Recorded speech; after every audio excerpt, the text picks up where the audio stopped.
Hello बच्चों, मैं आपकी उर्मिला टीचर आप सभी का स्वागत करती हूँ।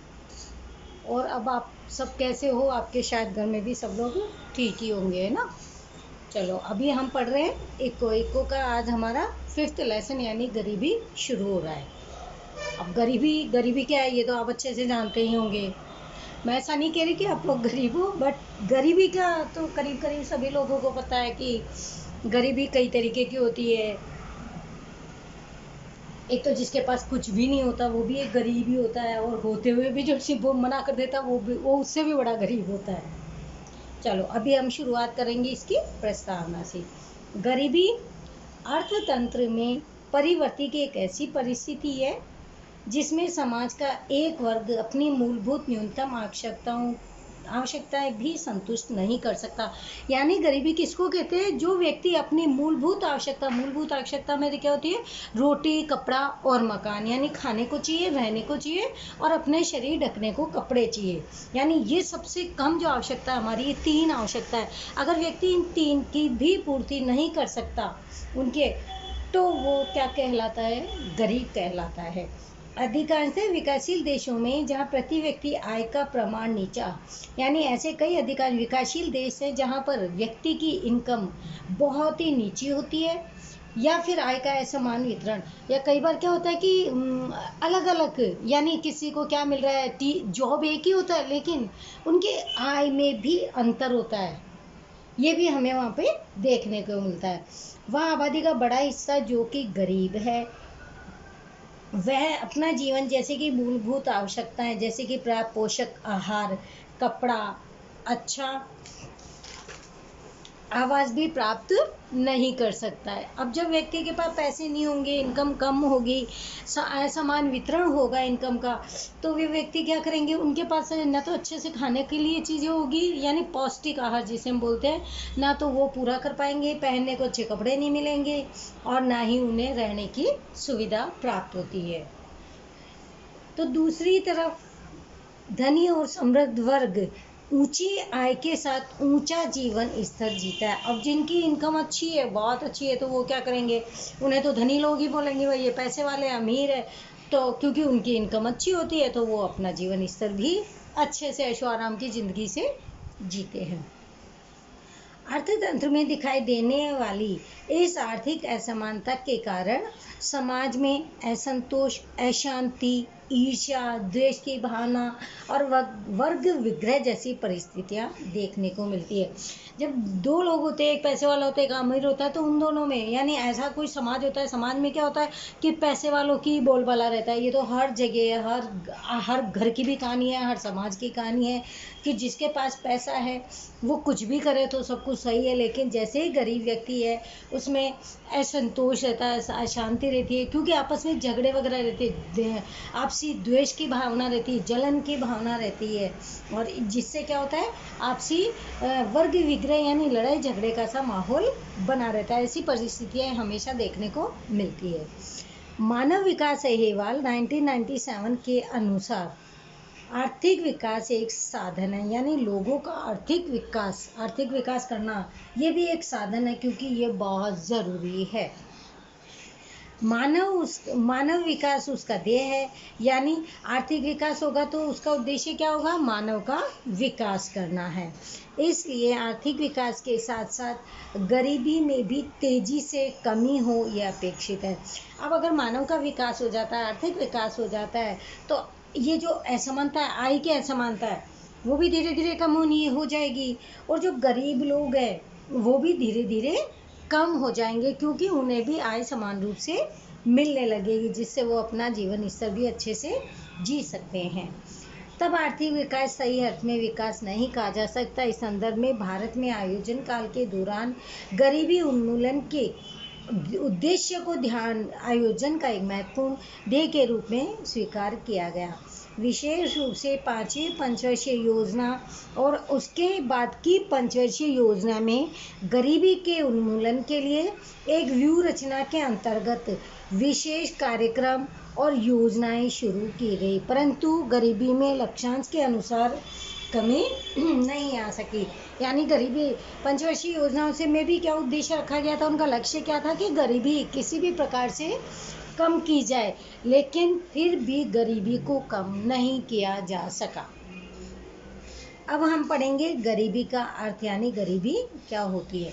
जब समाज का एक वर्ग अपनी मूलभूत न्यूनतम जीवन की आवश्यकताओं को संतुष्ट नहीं कर सकता है, उस परिस्थिति को गरीबी कहते हैं। गरीबी किसे कहते हैं? जो ऐसा वर्ग, यानी जो समाज है हमारा, उसमें ऐसा वर्ग भी होता है कि वो कई लोग जो अपनी मूलभूत आवश्यकताएं, यानी अच्छा खाना, कपड़ा और रहने को मकान, अगर इन तीन वस्तुओं की जो उन्हें बहुत ज़्यादा आवश्यकता होती है उन्हें भी वो पूरा नहीं कर सकता है, तो उसे हम गरीब कहते हैं। यदि समाज का एक बड़ा वर्ग न्यूनतम जीवन स्तर से भी नीचे के जीवन स्तर से युक्त हो, समाज में व्यापक गरीबी है ऐसा कहा जा सकता है। ये हमने अर्थ से शुरुआत की है।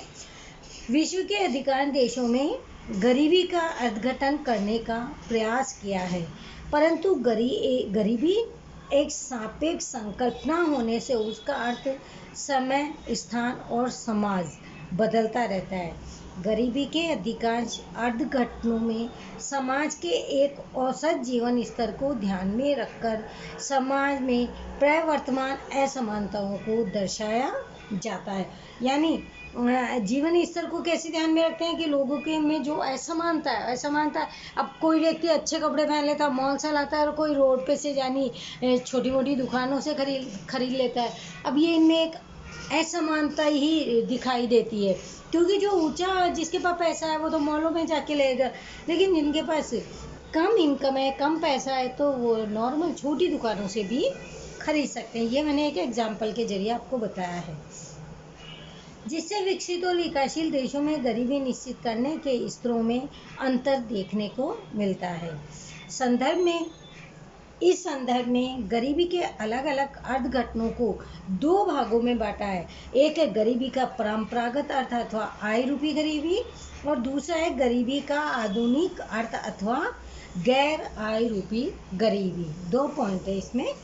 गरीबी के आय रूपी दृष्टिकोण से, जो हमारा पहला पॉइंट था ये वाला, गरीबी का परंपरागत अथवा आय रूपी, एक ही चीज है, ये रहा फर्स्ट, अंडरलाइन कर लो एक बार।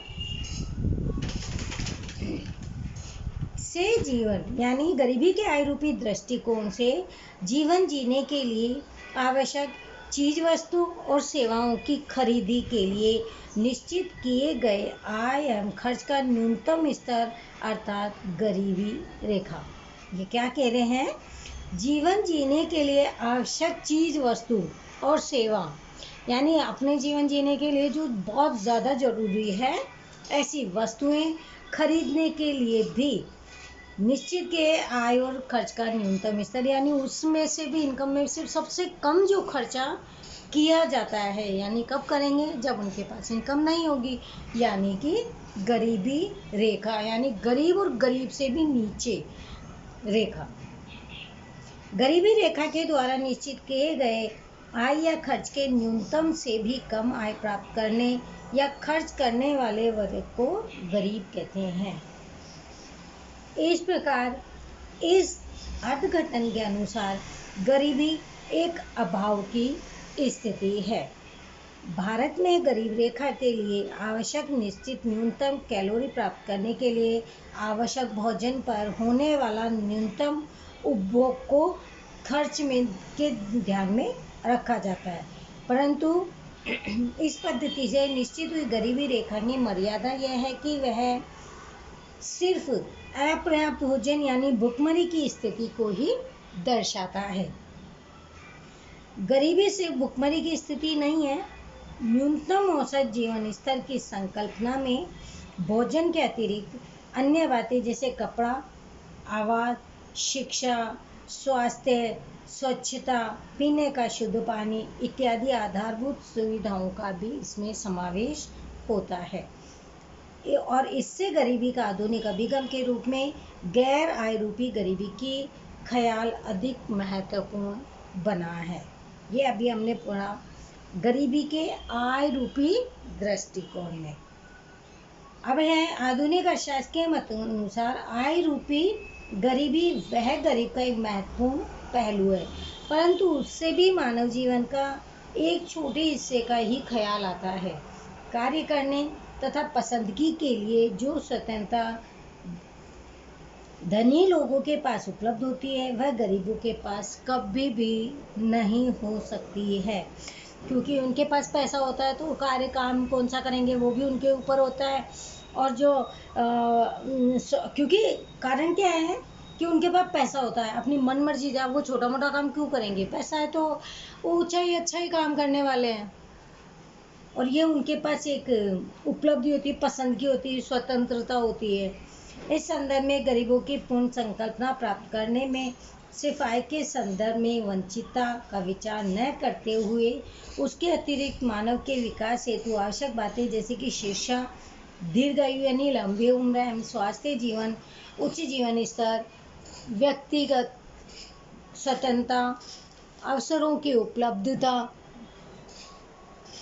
पसंदगी तथा स्वाभिमान के साथ गौरवपूर्ण जीवन का भी विचार होना चाहिए।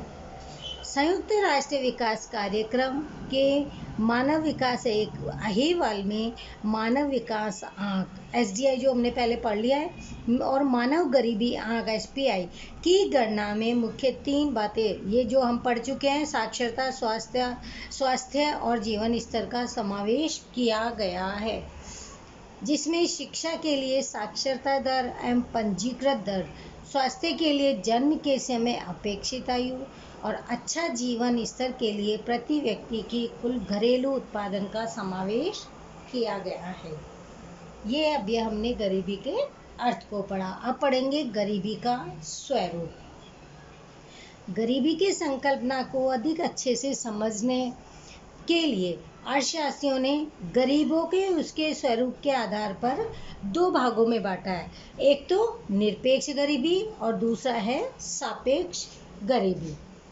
जीवन की न्यूनतम आवश्यकताओं को संतुष्ट करने के लिए आवश्यक चीज वस्तु और सेवाओं को खरीदने के लिए निश्चित किए गए आय एवं खर्च का न्यूनतम स्तर अर्थात गरीबी रेखा, यानी कम से कम व्यक्ति जो अपने न्यूनतम आवश्यकता है उन चीज वस्तुओं को खरीदने के लिए कम से कम जो खर्चा करता है वो अब उस जिसके पास जितनी आय होगी उतना ही खर्चा करेंगे, यानी एक तो आय कम, फिर वो खर्चा करें तो कैसे, तो अपने खर्चों में भी बहुत ज़्यादा कटौती करते हैं, वो होते हैं गरीबी रेखा। इस गरीबी रेखा से कम आय या खर्च वाला वर्ग निरपेक्ष गरीब कहलाता है, क्योंकि वो अपनी आवश्यकताओं को भी सही से भी पूरा नहीं कर पाता है। निरपेक्ष गरीबी संपूर्ण गरीबी के रूप में भी जानी जाती है, यानी एकदम से ही गरीब, पूरा गरीब, संपूर्ण गरीब। निरपेक्ष गरीबी की संकल्पना से अर्थतंत्र में गरीबी रेखा के अंतर्गत जीने वाले निश्चित वर्ग को निर्धारित कर सकते हैं और इस विशेष गरीब वर्ग की गरीबी घटाने के लक्ष्यांश आधारित निश्चित प्रकार की नीतियां भी बनाई जाती है। अब है गरीबी रेखा। गरीबी रेखा क्या होती है, आपने गरीबी तो पढ़ ली और अभी गरीबी रेखा भी पढ़ी, लेकिन अब हम इसको डिटेल में पढ़ेंगे। गरीबी के निरपेक्ष स्तर का अंदाज प्राप्त करने में अनाज, दाल, दूध, मक्खन इत्यादि का न्यूनतम भौतिक प्रमाण जो जीवन निर्वाह के लिए जरूरी है, अब ये सब चीज़ हमारे जीवन के लिए बहुत ज़रूरी है, वह प्राप्त करने हेतु न्यूनतम प्रति व्यक्ति उपभोग खर्च यानी गरीबी। अब ये मेन जो हमारे खाने पीने की चीज़ें हैं, इसमें भी अगर पैसा नहीं खर्च हो रहा है, नहीं क्योंकि है ही नहीं, तो वो क्या कहलाती है, गरीबी रेखा, यानी जो खर्च हो रहा है उपभोग खर्च वो गरीबी रेखा हो रहा है।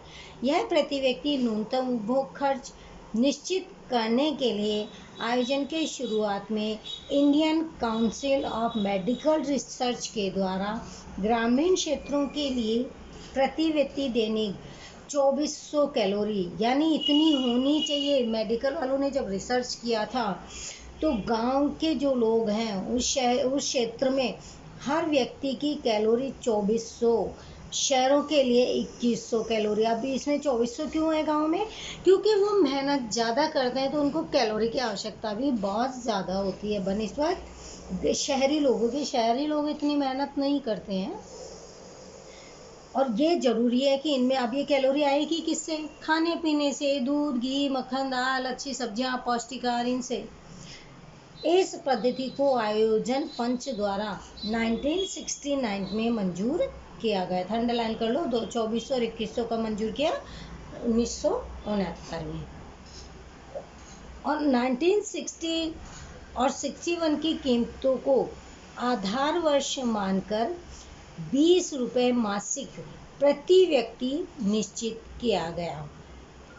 दांडेश्वर, ये 20 रुपये उस समय क्या है 1960-61 में, जब तो बहुत ज़्यादा होते थे, यानी इतना तो प्रति व्यक्ति का होना ही चाहिए। दांडेरकर और रथ इस कार्य पद्धति के आधार पर ग्रामीण क्षेत्रों के लिए 1960-61 की आधार कीमत 15 रुपये मासिक दर प्रति व्यक्ति, और शहरों के लिए 22.5। ये क्यों? क्योंकि शहरों के गांव के लोगों को कैलोरी की आवश्यकता तो ज़्यादा होती है शहरों वालों से, लेकिन उनकी प्रति व्यक्ति आय इतना उनके पास खर्चा वो रहता भी नहीं है और इतना करते भी नहीं है, जबकि शहरी लोगों के प्रति व्यक्ति आय ज़्यादा होनी चाहिए, क्योंकि उनका खर्चा भी, यानी महंगाई, मान लीजिए महंगाई वगैरह भी होती है। उसके बाद योजना आयोग के द्वारा प्रोफेसर DT लाकड़ावाला की अध्यक्षता में निश्चित किए गए विशेषज्ञ समूह ने वर्ष 1993 के लिए 1973 से 1974 की आधार कीमत पर ग्रामीण क्षेत्र के लिए 49। अब ये देखो, जैसे जैसे समय बढ़ रहा है वैसे वैसे इनकी आय भी बढ़ रही है। शहरी के लिए, ग्रामीणों के लिए 49 और शहरों के लिए 57 मासिक प्रति वर्ष प्रति व्यक्ति खर्च का अनुमान लगाया है। गरीबी रेखा की गणना करने की पद्धति की सबसे बड़ी मर्यादा यह है कि उसमें सिर्फ कैलोरी उपभोग को ही आधार के रूप में जाना जाता है, परंतु गरीबी एक आर्थिक परिस्थिति है और भूख एक शारीरिक परिस्थिति।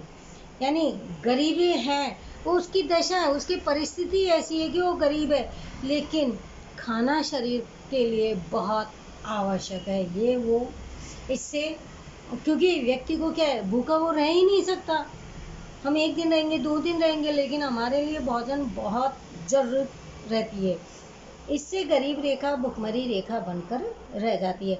अब जब गरीबी रेखा के पास जब खाने को नहीं रहेंगे तो भुखमरी रेखा बन जाती है, यानी भूख से लोग मरने लग जाते हैं और खाने को चाहिए ही चाहिए।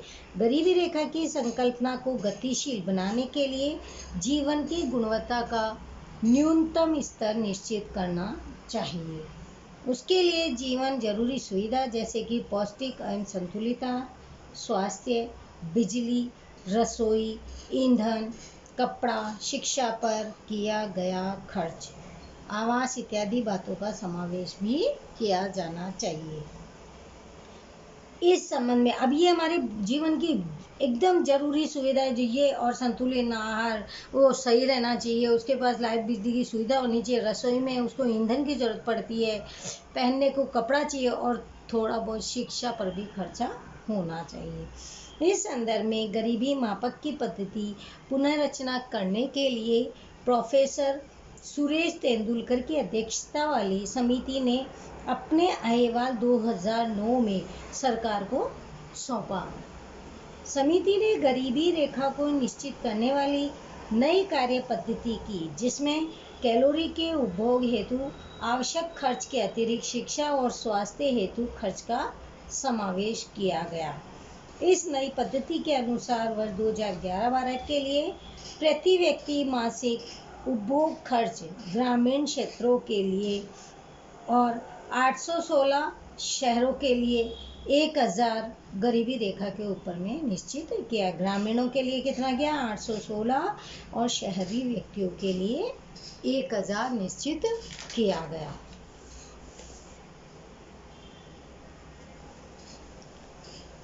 अंतर्राष्ट्रीय स्तर पर निरपेक्ष गरीबी निश्चित करने के लिए गरीबी रेखा सामान्य रूप से किसी एक वर्ष के दौरान औसत वयस्क आयु के व्यक्ति के द्वारा उपयोग में लिए जाने वाले आवश्यक संसाधन हेतु खर्च करना निश्चित किया गया।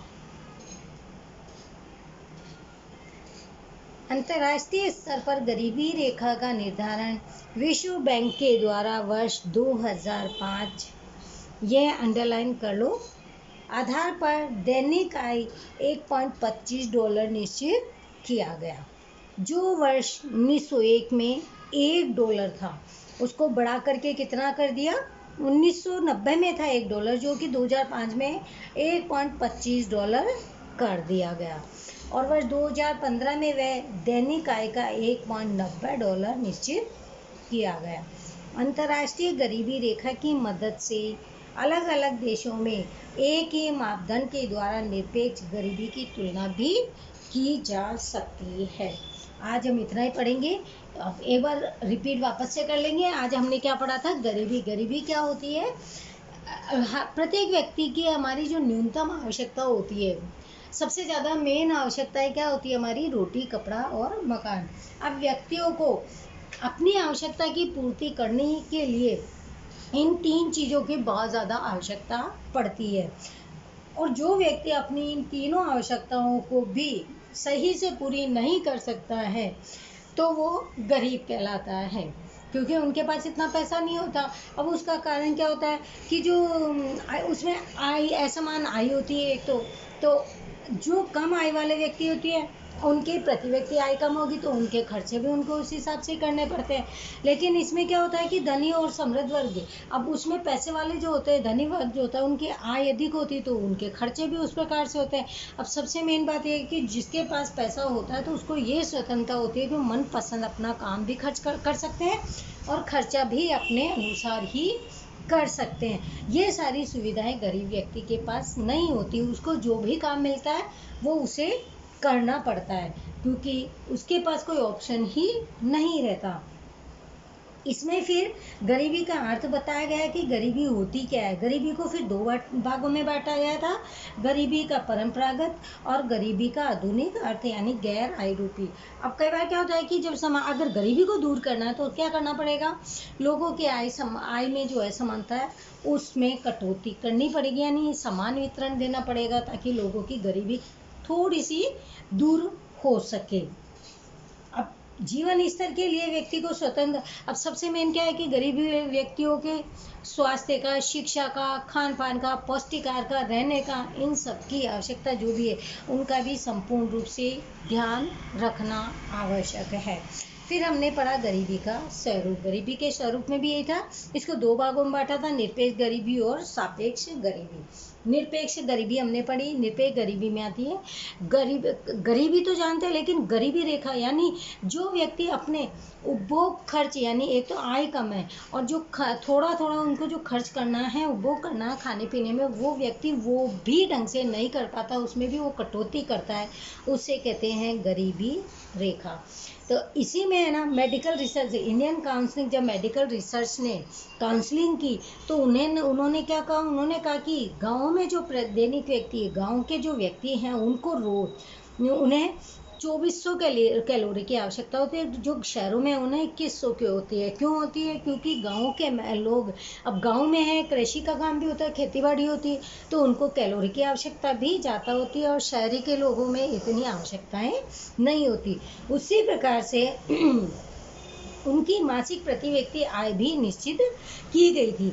अब ग्रामीण क्षेत्र के लोगों को कि मासिक आय 20, गाँव के लोगों को कम करी थी और शहरी के लोगों को ज़्यादा करी थी। उसका कारण ये है कि शहर में क्षेत्र में जो लोग रहते हैं उनकी आवश्यकताएं अधिक होती है, उनके खर्चे अधिक होते हैं बनिस्बत ग्रामीण क्षेत्रों के। अब आज का लेक्चर हम यहीं पे रोकते हैं, आगे का हम कंटिन्यू कल करेंगे। आज जो भी हमने पढ़ा गरीबी का, आप सब इसको एक बार से रिवाइज करना, इसमें कोई प्रॉब्लम हो तो पूछ लेना। Okay, good bye, thank you बच्चों।